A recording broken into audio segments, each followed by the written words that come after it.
এবং ইয়েস। সবচেয়ে বড় কথা হচ্ছে মাথা আমার ধরে বোঝা হয়েছিল। একদম পুরো মাথার যন্ত্রণা কমে গেল, কিচ্ছু নেই। মানে একদম হুম। অনেক রিল্যাক্স ফিল করছি। তো আজকে একটু অনেক ওদের ঘোরাঘুরি হয়েছিল অফিসের কাজের পারপাসে বাড়ি নিজের। হুম। তা শুয়ে শুয়ে শুনছিলাম, আমি শুনছিলাম প্রোগ্রামটা আমরা। হুম। আর বন্ধুরা ফোন করছিল মাঝখানে, একটু কিছু বিঘ্ন ঘটলো কিছুক্ষণ। আচ্ছা। যেটা সন্দেহ অব্দি মনে মনে ছিল যে কালকে আবার এই কাজগুলো তুলতে হবে, অফিসে যেয়ে করতে হবে, সেইগুলো পুরো মাথা থেকে আউট হয়ে গেল। একদম ফ্রি, মানে ওকে। তো কালকেরটা কালকে হবে। এখন এখন হচ্ছে কালকেরটা কালকে হবে। হুম।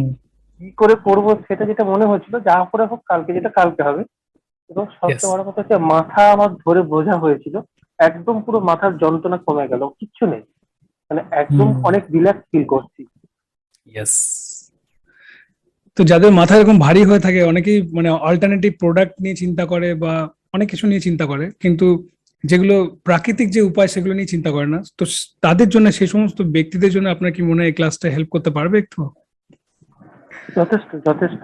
মানে আমাদের দৈনিককার লাইফে এখন, আগে যেমন কোনো কারো কাছে যেতে হলে হুট করে হুম। চলে যেতাম, এখন অ্যাপয়েন্টমেন্ট নিয়ে যেতে হয়। প্রত্যেকে ইয়েস। কর্মব্যস্ত হয়ে গেছে, কে কখন হুম। থাকবে না করবে। তা কর্মব্যস্ত জীবনের মধ্যে নিজস্ব, মানে নিজের মানসিক শান্তি হিসেবে মনে করি এই ক্লাসগুলো দরকার আছে। এবং হুম। নিজেকে বোঝার দরকার আছে। ক্লাস মোদ্দা কথা, মানে আমাদের জীবনকে এগিয়ে নিয়ে যাওয়ার জন্য। এবং আহ, অনেক কিছু শেখা যায় ক্লাসগুলো থেকে। ইয়েস। আপনি যদি কোনো প্রকার শারীরিক বা মানসিক অসুবিধা অনুভব করেন, তাহলে অবশ্যই আমার সঙ্গে যুক্ত থাকার চেষ্টা করুন এবং আমার ক্লাসে জয়েন করুন। এবং আপনার সঙ্গে দেখা হচ্ছে ক্লাসে। নমস্কার।